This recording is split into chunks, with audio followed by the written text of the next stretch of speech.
Bonjour Arnaud Molinier, bienvenue. Vous êtes donc le président, le fondateur de Capitello Group.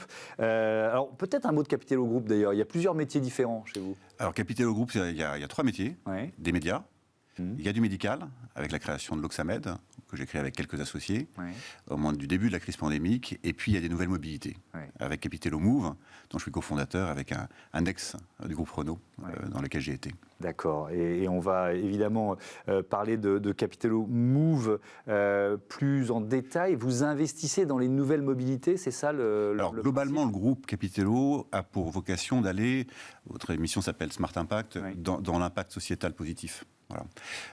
Que ce soit le médical, donc c'est de l'altruisme au devant des gens qui en ont besoin, que ce soit les médias pour de l'information positive et nickel, et que ce soit en effet des nouvelles mobilités. Donc on a eu l'idée avec Claude Haché, qui était le patron de la candidature de France 23, à laquelle j'ai été associé. C'est la Coupe du Monde de rugby. On a eu l'idée très tôt, dès 2017, au moment où on a fait le dossier de candidature. À l'époque, j'étais chez Deloitte. On a eu l'idée très tôt de faire de cet événement un événement décarboné le plus possible. Voilà. Et dans ces idées, il y avait, bien évidemment, il y a 3 millions de personnes qui vont venir en France pendant 5 semaines. Et l'idée, c'est de dire comment on annule l'impact carbone de ces personnes qui vont venir. Et l'idée qu'on a eue, c'était de dire on va créer une plateforme de mobilité green, c'est-à-dire un espèce d'Uber dans lequel on va sélectionner l'ensemble des offres de mobilité dans les compagnies de taxi, dans les compagnies de VTC, dans les trottinettes et autres, qui vont permettre à la personne qui commande sur cette plateforme de faire de la mobilité totalement à zéro impact. Et donc c'est dans ce cadre que vous venez de signer un partenariat stratégique avec Mass Global, qui est la société finlandaise qui a créé l'appli. Oui, mais alors elle n'est pas encore disponible en France, c'est ça? Non. Elle est présente dans 6 pays. Elle est présente dans 6 pays, en Angleterre. C'est un succès dans beaucoup de pays. C'est une des plateformes de référence au niveau mondial, Mass Global, que je connais depuis longtemps, que je suis depuis très longtemps. Et l'idée, en effet, c'est que je suis allé les voir avec, en Finlande, et pour leur dire, voilà, la mobilité, si on emmène des gens sur le chemin de la mobilité green, à travers un événement mondial sportif, à travers la passion du sport, on va créer quelque chose, on va créer un appel d'air qui va motiver des personnes d'adhérer parce que leur adhésion va avoir un impact significatif sur la planète. C'est ça l'idée. Il se trouve qu'étant très proche du monde du rugby et de la Coupe du Monde du rugby, ça matchait formidablement bien avec les valeurs du rugby, puisque les valeurs du rugby, c'est les valeurs d'équipe, c'est les valeurs de solidarité, de fraternité.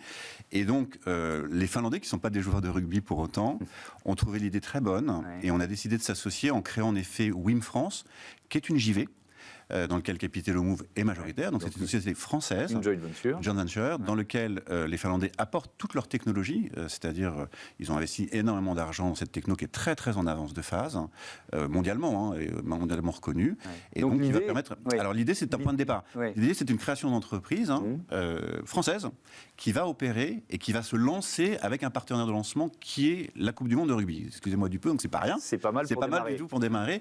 Et en plus de ça, les valeurs du rugby sont vraiment très proches de cette responsabilité, cette prise de conscience et Claude Haché, le directeur général de la Coupe du Monde de rugby, est très très en avance sur son programme RSE par rapport à tous les grands événements qui ont eu lieu. Donc c'est un des éléments du programme RSE de la Coupe du Monde de rugby, qui va être un élément assez nouveau. Alors c'est une première mondiale à 2 titres, c'est une première mondiale d'un point de vue technologique, c'est une première mondiale d'un point de vue green, puisque c'est la première fois qu'un événement mondial va se doter d'une plateforme de mobilité, et c'est la première fois aussi qu'un événement mondial va se doter d'une plateforme de mobilité totalement green. Voilà. Pourquoi c'est une première mondiale au niveau technologique? Technologique, c'est qu'il n'y a aucun événement Tokyo au Japon, même s'il y avait le Covid, il n'y a aucun événement mondial qui s'était doté d'une plateforme agnostique aussi large que ça. Donc c'est la première fois qu'un événement mondial va se doter d'une plateforme de mobilité à lui-même. C'est-à-dire que c'est France 2023 Move, c'est le nom de la plateforme, qui va, marque blanche pour WIM France, puisque ce n'est pas une vocation d'être une marque connue, qui va adresser les personnes qui vont venir en France pour pouvoir, pendant les 5 semaines, se mouvoir totalement green. Oui, et donc sur cette plateforme... Ça n'existe pas, c'est la première fois que ça existe. Et sur cette plateforme, il y aura toutes les offres de mobilité possibles. Exactement. Ça suppose de nouer aussi des partenariats... Ça suppose un investissement fort. Transport par transport. Exactement, ça suppose un investissement fort, à la fois pour bridger les API des autres Opérateurs de mobilité, comme les transports en commun, les RATP, SNCF et autres, ça suppose d'aller au-devant des villes qui reçoivent l'événement de la Coupe du Monde de rugby. Il y a 10 villes en France qui sont villes hôtes de cet événement. Et donc ça suppose de rajouter à tous les opérateurs de mobilité qui sont déjà dans WIM, dont on va sélectionner à l'intérieur la partie green, de rajouter l'ensemble de l'offre de transport qui est déjà présent et accessible aux 19 millions de personnes que ça concerne en France. Oui, parce que l'impact, d'ailleurs c'est intéressant, on en avait parlé avec un ancien international de rugby qui s'appelle Julien Pierre, qui a créé Fair Play for Planet, qui est vraiment, l'idée c'est d'accompagner justement la démarche RSE des événements sportifs, des clubs, etc. Donc il y a effectivement, je suis d'accord avec vous, dans le monde du rugby, cette appétence pour ces questions, mais on a un peu on peut l'imaginer, mais on a du mal à chiffrer ce qu'est l'impact d'un grand événement, en fait. C'est majeur par les déplacements de population, tout simplement. C'est majeur par les déplacements de population, c'est majeur si les gens se débrouillent par eux-mêmes en prenant leur voiture, c'est majeur si vous ne prévoyez pas d'installer des charges de bornes de recharge pour les voitures, c'est majeur si vous n'impactez pas et si vous ne prenez pas en compte l'ensemble.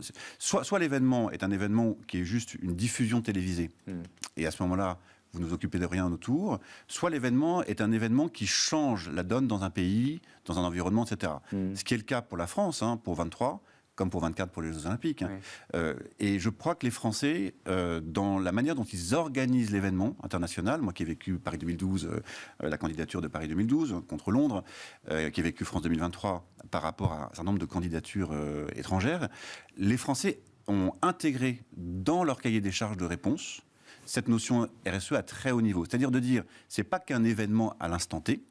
Et Claude Hatché est une référence en la matière, parce qu'il a commencé très tôt pour aller chercher des partenaires, proposer des choses, avoir une politique RSE très avant-gardiste, etc. Oui, alors c'est vrai pour la mobilité, c'est ce dont on parle, mais c'est vrai aussi pour la durée de vie des équipements. Exactement. Qu'est-ce qu'on va en faire après? Exactement. Et là, pour le coup, vous pérennisez les équipements. Aujourd'hui, un des sujets majeurs de la Coupe du Monde de rugby, comme des Jeux Olympiques d'ailleurs, c'est la greenification, l'électrification des stades, par exemple.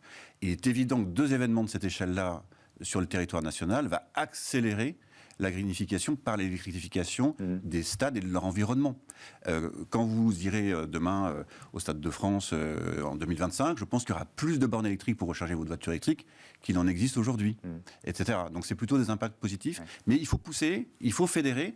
Et cette plateforme WIM France, donc France 2023 Move, est un élément d'accélération de cette mutation, une accélération dans l'exécution opérationnelle, d'une certaine manière. Alors pour bien comprendre, donc là c'est le premier événement, vous dites en marque blanche, ça veut dire qu'il n'y aura pas forcément ensuite une appli WIM France dont vous ne créez pas une entreprise uniquement pour un événement ou pour une chose. Bon, on crée une entreprise, là il se trouve qu'on a un partenaire de lancement, qui est la Coupe du Monde de rugby.